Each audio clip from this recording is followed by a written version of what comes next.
Making a feature debut, typically for a Kiwi filmmaker making their feature debut, they'd usually start off, or it's typical for them to start off making a sort of independent drama with a modest budget.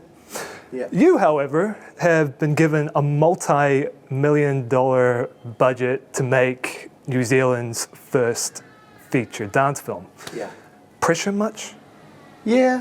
Yep. Yeah. Yeah. Lots of pressure. Yeah. Yeah. There was. Yeah. The pressure didn't really come off until we locked the edit. Right. That was like, I don't know, February, March.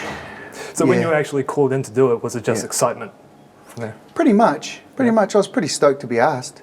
And then of course, you kind of work towards, but that was 4 years ago, when I was asked. That was, so it took a long time to kind of get to production and having the film commission on board and trusting that we were making good film, but then also bringing all the rest of the creative collaborators in to make it all happen. Yeah. So, given that you were given quite a big budget, at least for a New Zealand production, did that make you feel pretty comfortable to make creative choices when you were directing? None. Well, not really. Not really. As the director, I'm not privy to the budgets and stuff. I don't get to see the budgets. Yeah. It's something that I asked for but was never kind of given the chance to see. So as far as, creatively working with the producers in regards to the budget and stuff, that's kind of, they did that and I looked after the acting and the dancers and did all of that sort of thing. Yeah. But, you kind of, you work with them in regards to how you want to shoot it and the cameras and the equipment and, work with your DOP as to how you can capture it all, but kind of hand all of that sort of stuff over to them because they're a little bit more technically sound in regards to those sorts of, in regards to equipment and gear and stuff, and I just try and take care of telling the story. Okay. Yeah. Now it's pretty interesting because when I saw the film, I kind of saw there's a filmmaking shift between the drama that unfolds in the story and the dance sequences. Yeah. What inspired you to shoot the dance sequences in this specific way, to where everything's very symmetrical? Everything's really differently composed. Oh, that's Paris. Paris does all of that, mate. She's the boss when it comes to the choreography. The choreography is really what should drive just drive the shot selection, which is kind of, I think, especially when you're working, collaboratively with someone like Paris, who is very creative. She has a very, certain ideas about how you should capture the dance as well, because she understands it. So you kind of spend a lot of time with her in the dance rehearsal space, so that both of you kind of have an idea about what it does, so that then you can be a little bit more conservative with your time when you get to filming it, because it's like working with 100-meter sprinters, mate. They can't dance all day. Yeah. Because it's intense, and they're moving. They can't do. Yeah, it's what they do is like they run a 100-meter sprint in 2 minutes. So it's 2-minute sections, and so you try and break it down, but you want them to kind of the energy needs to flow right through it. So.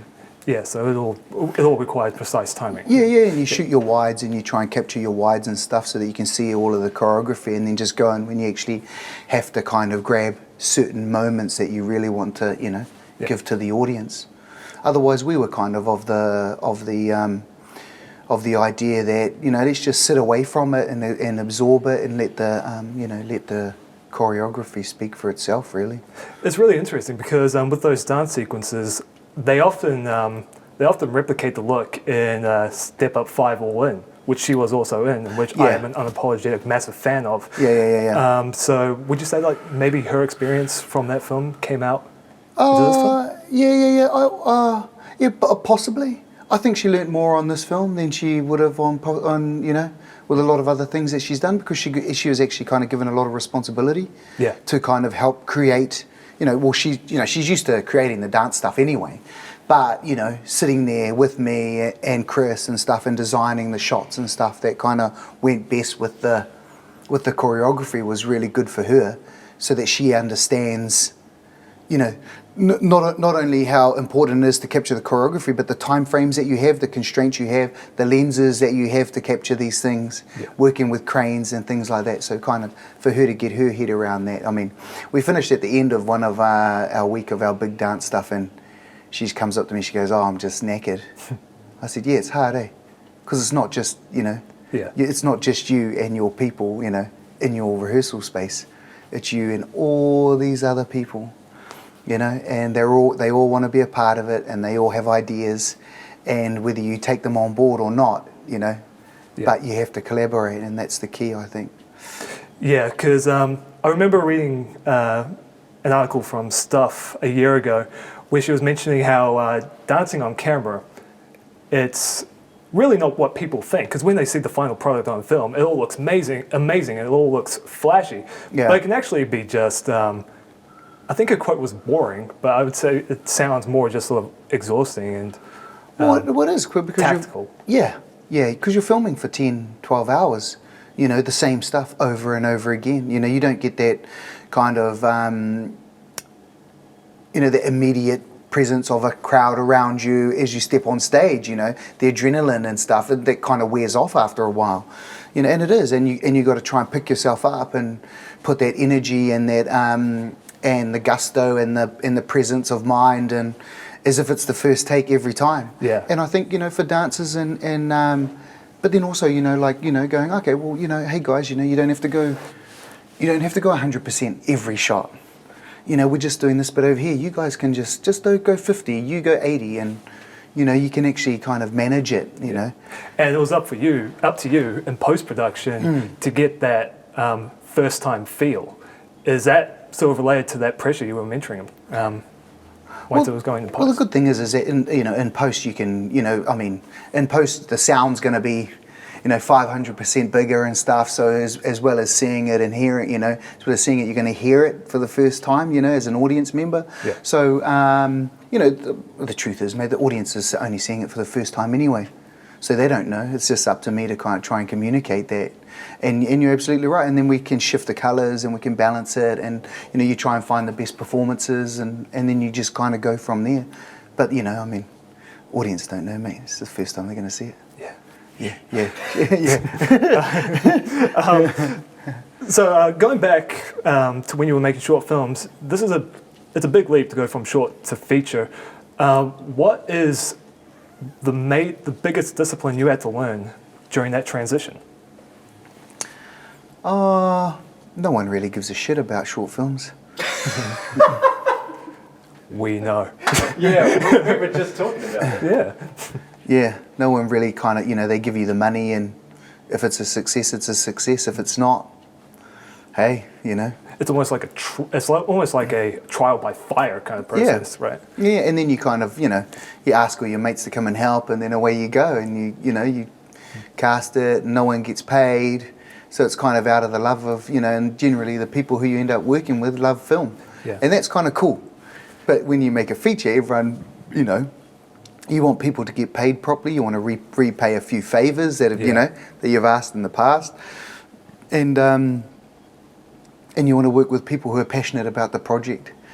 But yeah, it is. I mean, responsibility and carrying the film and stuff. Yeah, it's. I mean, it also it's helped way that you stressful. made a really good short film that played in Berlin. Yeah. Free trip to Europe. Yeah, Or yeah. it's Went to okay. Sundance too. That was pretty cool. Oh, well, don't Yeah. brag about it. Yeah. You wrote the script to your short films, but this script for Born to Dance, it wasn't written by you. No. So did you really have to change an approach to making the script come to life? Or did you have to consult your writers at any point while you were directing? No. What I did about 3 months before pre-production, so around March, April last year, I got in contact with a director mentor, this guy Mark Travis out of LA, and just emailed him.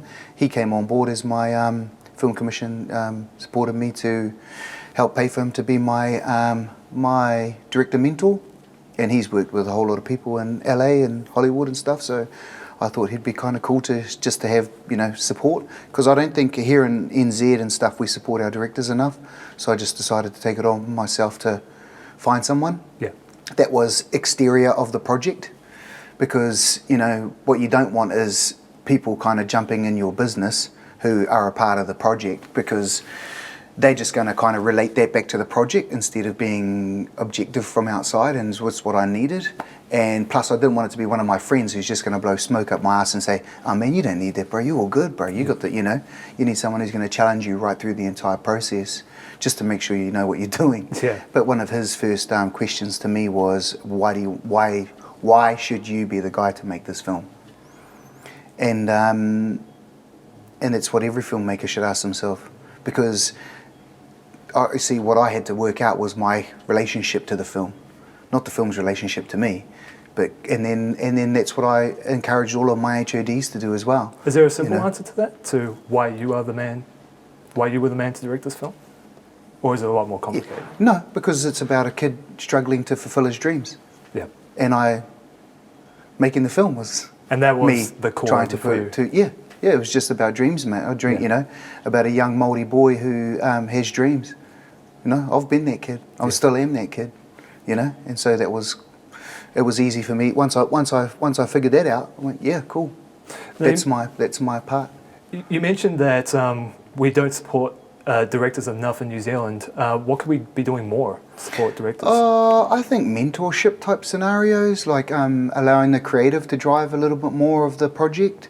Yeah. You know, not that it doesn't happen. It's just that you know, I mean, the industry has been heavily producer driven for a long time, and I think you know, if there was, you know, if you do get the chance, you know, just try and support yourself with you know, creative producers who kind of, you know, understand they're creative and want to, you know, not just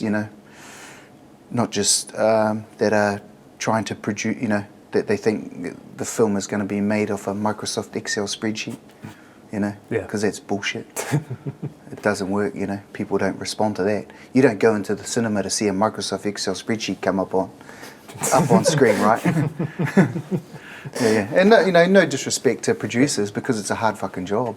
True. It really is, you know. It really is. But in defence of producers, though, if Born to Dance is a big success, Born to Dance 2, Born to Dance 3, Live to Dance, the spin-off, that's all producers checking tick boxes. The R18, Porn to Dance. You know? Wow. Yeah. There you go. I know. There's, I know. You should be a the world's producer. our oyster, exactly. Yeah. And on that note, it was an absolute pleasure talking to you. Cool. Tammy. Yeah. Thanks, mate.